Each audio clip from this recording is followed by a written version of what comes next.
ಹಾಲು ತುಪ್ಪದ ತವರವ ಗಂಗಿಗೆ ಗತಿ ಇಲ್ಲವಾ ಹೊಟ್ಟದ ಸಂಕಟ ನೋಡುವ ಬ್ರಹ್ಮದಂತ ಹಾಕ್ಯನವ ನಮ್ಮವ ನನ್ನ ಹಣೆ ಬರಕತೆಯವ್ವ ಯಾರಿಗೆ ಹೇಳಲಿ ದುಃಖವ ನನ್ನ ಹಣೆ ಬರಕತೆಯವ್ವ ಯಾರಿಗೆ ಹೇಳಲಿ ದುಃಖವ ಹೆಣ್ಣಾಗಿ ಸುತ್ತಬಾರದವ್ವ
ತಾಳಲಿ ನಾನಾ ಇಂಥ ಗಂಟ ನನಗ ಗಂಟ ಬಿಟ್ಟನವ್ವ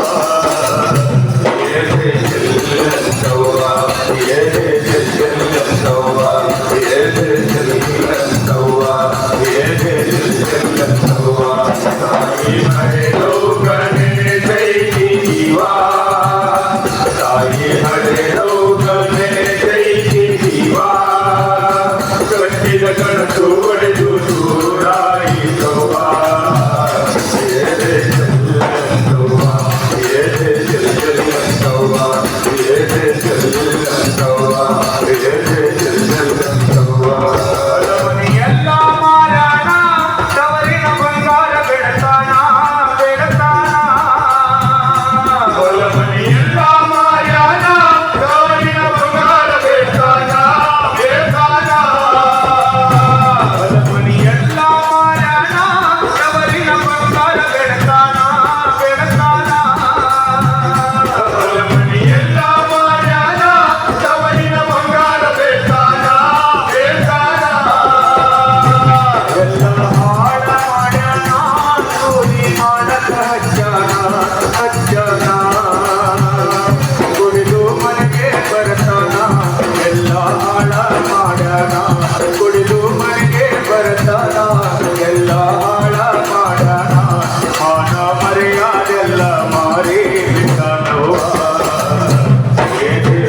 ಗಂಡನ ಬುದ್ಧಿ ಕಲಿತೇನಿ ತವರೂರಿನ ಗೀತೆ ತರತೇನಿ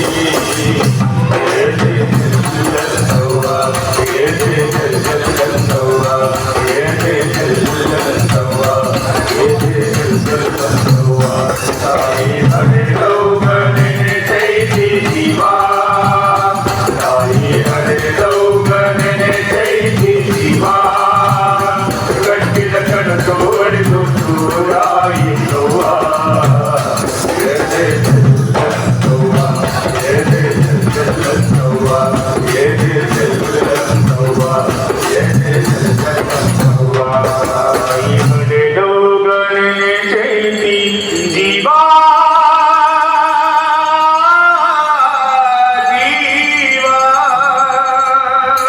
ಯಾಕೆ ಈ ಹಾಡನ್ನ ಹಾಡಬೇಕು ಅನಿಸ್ತಂದ್ರೆ ಬಹುಶಃ ಏನೆಲ್ಲ ನೋಡ್ತೀವಿ ಆದರೆ ತಂದೆ ತಾಯಿಗಳನ್ನ ನೋಡ್ಬೋದಂದ್ರೆ ಬಹಳ ಜಾಸ್ತಿ ಅನಿಸುತ್ತೆ. ಬಹಳ ಜನ ಹೆತ್ತ ತಾಯಿ ಹೊತ್ತು ಬಹಳ ಶ್ರೇಷ್ಠವಾಗಿರ್ತಕ್ಕಂಥವ್ರು.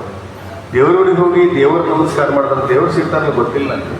ದೇವ್ರ ಗುಡಿಗೆ ಹೋಗಿ ದೇವ್ರ ನಮಸ್ಕಾರ ಮಾಡಿದ್ರೆ ದೇವ್ರು ಸಿಗ್ತಾನೆ ಗೊತ್ತಿಲ್ಲ ನನಗೆ. ಆದರೆ ತಾಯಿ ನಮಸ್ಕಾರ ಮಾಡಿದ್ರೆ ಖಂಡಿತ ದೇವ್ರು ಸಿಗ್ತಾನೆ ಇಷ್ಟೊತ್ತಿಗೆ. ಹಾಗಾಗಿ ನಮ್ಮಪ್ಪ ನಮ್ಮ ಸತ್ ನಂತರ ಬಹಳ ಮಂದಿ ಕರೆದು ಊಟ ಹಾಕೋದಕ್ಕಿಂತ ನಮ್ಮಪ್ಪ ನಮ್ಮ ಸತ್ ನಂತರ ಭಾಳ ಮಂದಿ ಕರೆದು ಊಟ ಹಾಕೋದಕ್ಕಿಂತ ಇದ್ದಾಗ ಹೊತ್ತು ಊಟ ಕೊಟ್ಟರೆ ಸಾಕು, ಅದಕ್ಕಿಂತ ದೊಡ್ಡ ಖುಷಿ ಮಾತು ಯಾವುದೂ ಇರೋದಿಲ್ಲ. ಅದಕ್ಕೇ ಇಲ್ಲಿ ನನ್ನ ತವರು ಮನೆ ಅನ್ನೋದು ಏನು ಅಂತಂತಂದರೆ ಅದೊಂದು ಅದ್ಭುತ. ಅದಕ್ಕೇ ಇಲ್ಲಿ ಅಂಬೇಡ್ಕರ್ ಅವರು ಶಿಕ್ಷಣ ಸಂಘಟನೆ ಹೋರಾಟ ಮತ್ತು ನನ್ನ ಬಡತನ ಎಲ್ಲಿ ನಾನು ಮುಟ್ಟಿಸ್ಬೇಕು ಅಂದರೆ ಅವನಿಗೆ ಅಕ್ಷರವಂತನಾಗಿ ಮಾಡ್ತೀನಿ, ಅವನಿಗೆ ಶಾಲೆ ಕಲಿಸ್ತೀನಿ, ಅವನು ದೊಡ್ಡವನಾಗಿ ಮಾಡ್ತೀನಿ ಅಂದಾಗ ಮಾತ್ರ ನನ್ನ ಕಷ್ಟ ಬಗೆಹರಿಯುತ್ತೆ ಅಂತಕ್ಕಂಥ ಭಾವನೆಗೆ ಬಂದಿರೋದೇ ಆ ಜನಪದರು ಕೂಡ ಅದನ್ನೇ ಹೇಳ್ತಾ ಇದ್ರು.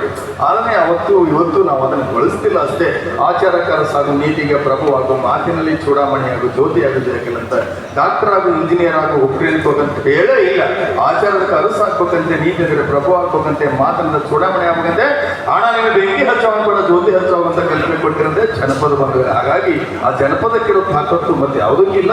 ಅದನ್ನು ಹೆಚ್ಚೆಚ್ಚಾಗಿ ಬಳಸಿದರೆ ಮಾತ್ರ ನಮ್ಮ ಸಮಾಜದ ಸರಿ ದಾರಿಗೆ ಹೋಗೋದಕ್ಕೆ ಅವಕಾಶ ಸಿಗುತ್ತೆ ಅನ್ನೋದನ್ನ ನಾವು ಮನಗಾಣಬೇಕು. ಅದಕ್ಕೆ ಬೇರೆ ಬೇರೆ ತರೋದಕ್ಕಿಂತ ಈ ಜನಪದದ ಮುಖಾಂತರ ತತ್ವಪದದ ಮುಖಾಂತರನು ಕೂಡ ಇವತ್ತು ನಾವು ಸಮಾಜವನ್ನು ಸರಿಗೆ ತರಬಹುದು ಅನ್ನೋದಕ್ಕೆ ಇಂಥ ಎಲ್ಲ ಸೂಚ್ಯಾಂಕಗಳು ನಮಗೆ ಸಿಗ್ತವೆ ಅನ್ನೋದನ್ನು ನಾವು ಕೇಳಬೇಕು ಅಂತ